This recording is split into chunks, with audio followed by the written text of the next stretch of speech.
And we are live. Welcome, everyone, and welcome to Quality Perks. We have our Vicki Herrell as our guest today, and we're going to be talking about coffee and call centers quality. So, as everybody knows, I'm Karen Dupree. I'm the Director of Quality Solutions here at BPA Quality, and co-host to Neil Eggers with the Mostess. And go ahead and introduce yourself, Neil. Sure. My name's Neil Eggers, Vice President of Customer Success here at BPA Quality. I'll get my title right. And as Karen said, we're here with Vicki Herrell. She's the Executive Director for Quality Assurance and Training Connection, and also the Workforce Society for Workforce Planning Professionals. So, Vicki, welcome. How are you this morning? Good morning. So happy to be with you this morning. So we were in our pre kind of show talking about which coffee and or not caffeinated drinks that we have this morning. But before we get into that, tell us a little bit about yourself, your experience, and what has made Vicki over the past many years that you've been working in the customer experience, customer service areas. I started a million years ago, as we like to say, at a company called TCS Management Group, which is now part of Aspect, which is now Alveria, which tells you how long it's been since I started there, and was one of their first employees before they created as they were creating a workforce management product, and worked there for about 10 years, did pretty much every job in the company, and learned to really love the workforce management and call center industry, and left there for about 5 years and went to another software development company, and then got with a couple of friends and decided that we needed to start an association for workforce planning professionals. There really wasn't anything out there that allowed workforce folks to get together and discuss their issues. They had maybe a user group for their software, but there just wasn't anything where they could get together and discuss problems across all platforms and just in general workforce management theory and get specific workforce management education. And so in 2002 we started SWPP, and that sounds like a really long time ago. And it was. Right. But as we went through the days with SWPP, the quality assurance and training folks kept saying to their workforce management colleagues, why isn't there something like this for us? And so in 2007, we did a conference for quality assurance and training folks and asked them if they would like to have an association. The answer was overwhelmingly yes. So in 2008, we started the Quality Assurance and Training Connection, QATC.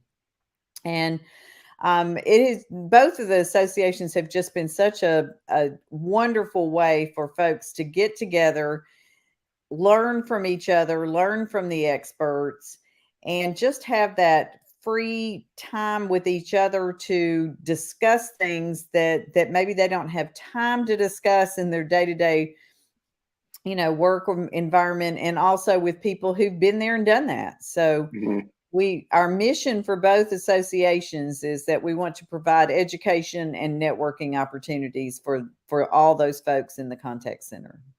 Wonderful. And there's a conference coming up just in a few weeks in mid-September, if I have that right. Yeah, correct. We do an annual conference each year for both associations, and the QATC conference is coming up September 19th through 21st here in Nashville. I'm in Nashville, and the conferences are here for both associations. We're in downtown Nashville at the Hilton, which is right near Broadway, which if you've been to Nashville, that's the big street downtown where you got all the honky tonks.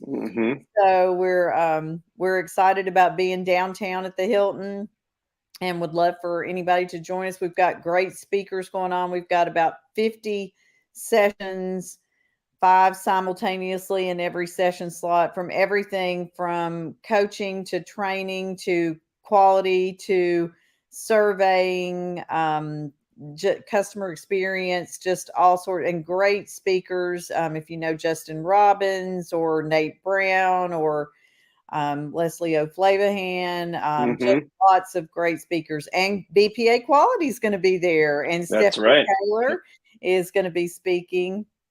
And we're really looking forward to having you with us as well. Yep. Really interested or excited to have David and Stephanie attend. What's the overall theme for this year? Is there a specific topic or theme that your keynote speakers or the kind of the sessions are geared to, or a specific topic that you want attendees to walk away with? We don't ever do a specific theme because we're really pretty broad in terms of we've got people coming who do all different types of jobs. But what we found the past years, I would say the past 2.5 years, is that we're really focusing more on virtual engagement with our agents, whether it's virtual coaching, virtual training, virtual onboarding. All those kinds of things are really important, and things maybe we weren't dealing with more than 3 years ago. For sure. The world has certainly changed. That's for sure. Before we get into that aspect of it, Karen, I know we have to talk about all of our morning caffeinated topics. So we'll give a break on that. And just, what do you have this morning, Karen? Talk us through that. I have my Rainforest Blend Organic. It's a San Francisco coffee company, but I have it in my San Diego mug, of course, because I wish it was 74 and sunny. Nice. It is sunny here, but I think it's going to be a high of close to 90 in Virginia. So what do you have, Excellent. Neil? I have Midway Cafe. So there's a neat little restaurant, breakfast place halfway between Miami and Key West that we always stop at. And they sell their own brewed coffee. So I'm enjoying iced coffee because it's 1,000 degrees here in Florida. So we are not in warm coffee zone of the year yet. Vicki, how about you? What do you have today? I have a glass of water. Nashville's finest. Nashville's finest, right out of the tap. Nice. Excellent. Perfect. Yeah, I'm not a coffee drinker, and so I start my day usually with a muscle milk and then drink water the rest of the day. So I was funny when you were saying in the pre-show about how you used to drink it in coffee. It was more like a milkshake as opposed to coffee. So I was the same way. Maybe 5 or 6 years ago, gave up sugar altogether. So now I make my parents proud by drinking just black coffee because I was the same way. 2 scoops of sugar, cream, the spoon would stand straight up in the cup. So there was so much in it. So yeah. And I do also drink caffeine-free Diet Coke, which everybody's like, okay, so you're drinking brown bubbly water. Why do you even bother? I like the bubbles and I like the taste. So there you go. That's a good reason for sure. So the remote workforce, yeah, we do a lot of talking about that internally. I mean, we've certainly been remote for the past couple of years. Still have brick and mortar facilities with some folks in it, and a lot of our customers and the country or world as a whole is still challenged with managing remote workforce, and specifically in a contact center where you've got queues to manage and relationships to manage and quality to manage. Where have you kind of journeyed in that remote management of staff and managers? I think one of the things that people are struggling with the most is that relationship piece of it, because when you're in the brick and mortar call center, you have the opportunity to stop by people's desk, have one-on-ones with them face to face, learn about them in the break room, have lunch with them.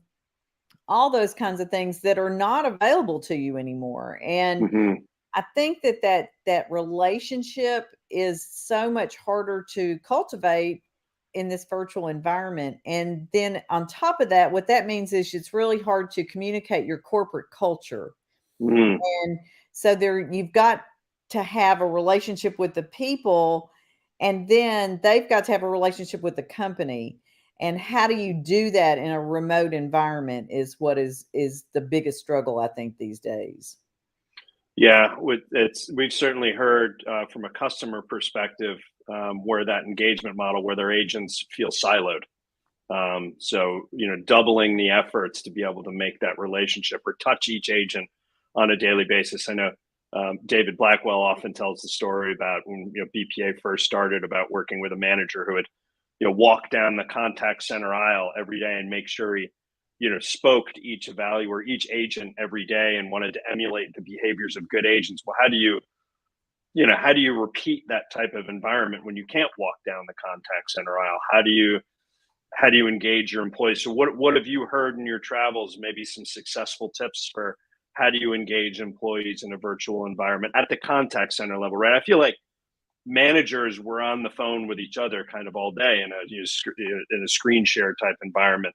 But for agents who are taking calls all day, and that's really where they need to be, how do you engage them or pull them away where you may have some efficiency issues with pulling them off the phones, but making that engagement is all that more important in this type of environment? Any recommendations or stories you've come across that would support solid action? Things that people have mentioned that they feel are working better is, we used to say, okay, so we're going to do a 1 hour coaching session once every 2 weeks or once a month or whatever. But the most important thing they're finding these days is multiple touch points every day.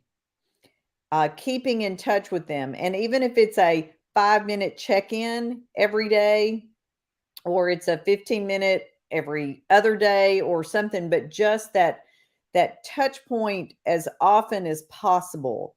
Instead, because we aren't seeing them in the break room, we aren't seeing them on the call center floor, making a specific time to do that check-in on a regular basis.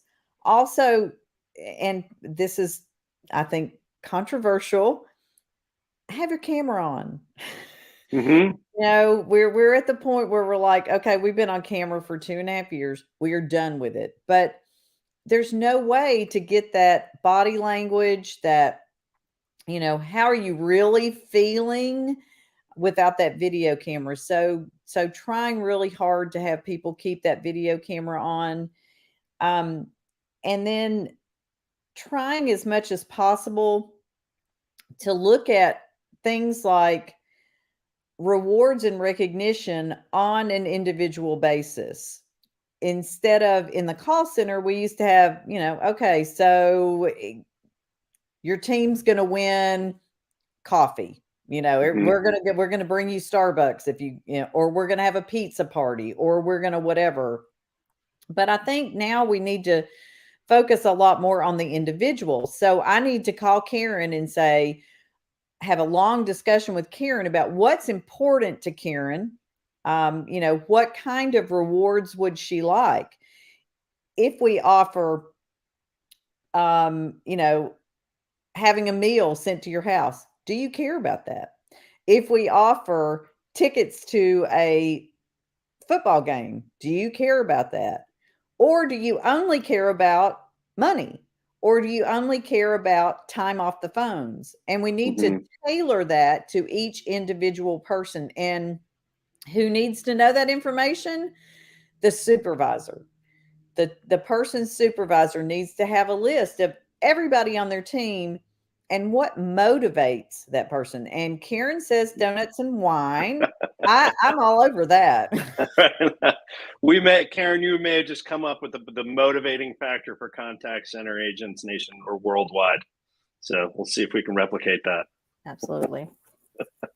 I think that would work for a majority of the people. Yeah, that's an interesting concept. That individualized reward system or recognition system. I was just on the phone with a customer the other day, and that siloed conversation keeps coming up, where how do we address the issues of an individual need who's been hired since the pandemic, right? So they don't know anything other than working remotely for this particular customer. It's not like we were all together in the office and then went home, and you still have those relationships where you were in outside groups, or maybe you were volunteering with folks that you knew in the office. It's a lot more effort I've seen to make those programs available to agents, but it's way more important. It's exponentially grown in importance because agents can leave, and we've had guests on who have talked about that gap, that employee engagement gap, where it's really hard to hold on to employees, and if they leave, it's twice as expensive as it was before to find good employees, bring them up, and have them stay with the organization to be profitable as an employee. So that individual reward system sounds, or recognition even in the individual conversations, as opposed to team meetings, team calibrations, and things like that. Having that individual touch point is a great idea. I mean, we used to have plaques or certificates that we could put up in our cube. We go and hand out, you had a perfect calibration, a perfect quality score, and all those kind of things, and put them up in your cubicle. And I mean, I guess you can still put them up in your office, but it's not visible for everybody to see anymore. So I think, right. How do we make those, that recognition visible to everybody, and make it meaningful? For sure. Good points. Absolutely. One other thing about the corporate culture piece of it, I just think it's just really hard to bring that across in the virtual environment. But one of the things that we've been advocating for a long time that I think is even more important now is to do stay interviews. We do exit interviews and we ask people why they leave, but are we asking people why they stay? And so that's something that I think we can do now and find out what it is about our company, our culture, or whatever that is keeping people in our organization. And I think we can get that information and share it with our HR folks, with our top management, with our leadership, and get some ideas about what we want to do to continue that corporate culture and make sure that everybody wants to stay. That's another interesting term that I think we can walk away with. The key learning is stay interview. It's almost like you have weekly business reviews and monthly business reviews and quarterly business reviews and annual business reviews with clients, but that same process needs to be replicated with your agents and figuring out what's working well and what's not working well, so people aren't suffering in silence. And having that stay interview will give employees that opportunity to say, like, I'm suffering in this way and I'm successful in this way. And you can make course corrections before all of a sudden you get, I'm moving to another gig, or, I'm moving on from this position type email. So that's an interesting, very interesting topic. Well, there's also a term that's going around right now is quietly quitting. Oh, yeah, that quietly quitting. Yeah. Yes. And that folks are just not engaged, and they're just getting the least amount of work done to get their paycheck. And so what they said is it's not necessarily quitting. You're not quitting. You're just not doing anything extra in your job. So yes, and that corporate culture, that engagement with the company and individuals around you can really help making sure that that's not happening. So.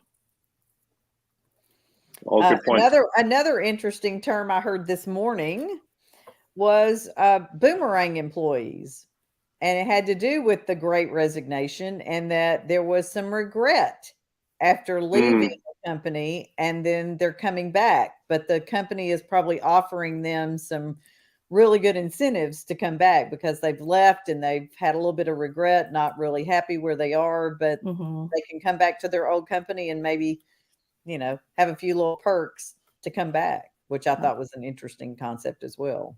For sure. Absolutely. Yeah. It's advantageous for an organization to bring an employee who's already, knows the product and services, as opposed to, bringing up a new hire or a new person to the organization. So training a new employees is very expensive and very time consuming. So I've learned several new phrases this morning, so I'm walking away. After talking with you, Vicki, learning some several new phrases and terms. The other thing I did want to bring up real quick was one of the things that workforce management does a lot is teaching agents about the power of one. And it's a phrase that we use in workforce management all the time. And really what it means is what difference does one person make in an organization? And in a contact center, a lot of times it has to do with money, and busyness of the other agents, occupancy of the agents. What difference does it make if I follow my schedule or I come into work or whatever?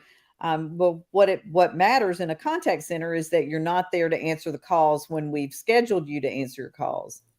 Well, with the advent of all this remote work, many of the things that we used to use to teach the power of one have gone out the window, because they were group activities that you did with a team or with a new hire class or whatever. There's a tennis ball activity where you line up agents across from each other, maybe 3 on one side, 3 on the other side, and they have tennis balls and they throw them back and forth to show that somebody has to be there on the other end to get that call, right? And then you take somebody out, that person's out of adherence, or that person is out for the day or whatever, and you still have the same number of balls, but you have less people on the other side, to catch those balls. And the balls start dropping. And so it becomes a lot more stressful. We have a lot of those activities that we've always shown with SWPP and done this and done it at QATC as well, about teaching the power of one. But now we're having to figure out how to do all that virtually. And some people have created videos, that show those activities. And a lot of people have gone to charts and graphs, which maybe aren't quite as virtually exciting, right? Or visually as exciting. But we do have to consider, now that people are at home, do they know what difference it makes? When you're in a contact center and you see that scrolling board up there that shows how many calls are in queue, and it shows that we're really in the weeds right now and we need everybody. Or you look around and, Joe and Sally next to you are not there anymore. They've gone to break out of adherence or whatever. I mean, we don't have that visual piece of it anymore. So we're really working hard to figure out what in the world we can do to make agents understand the power of one in a virtual environment as well. Awesome. Teamwork. Yeah, absolutely. Indeed. Well, Vicki, thank you so much for your time this morning. We look forward to seeing you in a couple of weeks at the conference there in Nashville, and maybe we'll have you on as a post-conference guest. To maybe there's been some solutions to some of the topics we've brought up today, or some new learnings from that show. So we'll have a post-conference wrap.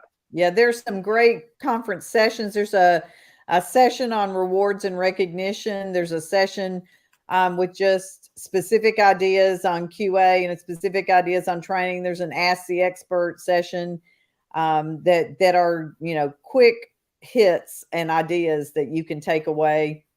And then there are lots of great sessions, long sessions on topics like calibration and creating a monitoring form. And another thing we really haven't touched on is the difference in generations and how how you want to approach each generation differently and what matters differently to each generation. So we'll have a session on that as well. For sure. Awesome. Sounds good. Well, Vicki, thank you again. Karen, thank you as always. And we'll look forward to seeing you in a couple of weeks. And safe travels. Yep. Enjoy the rest of your day. Thanks, Take care. everybody. Okay. Bye. Bye.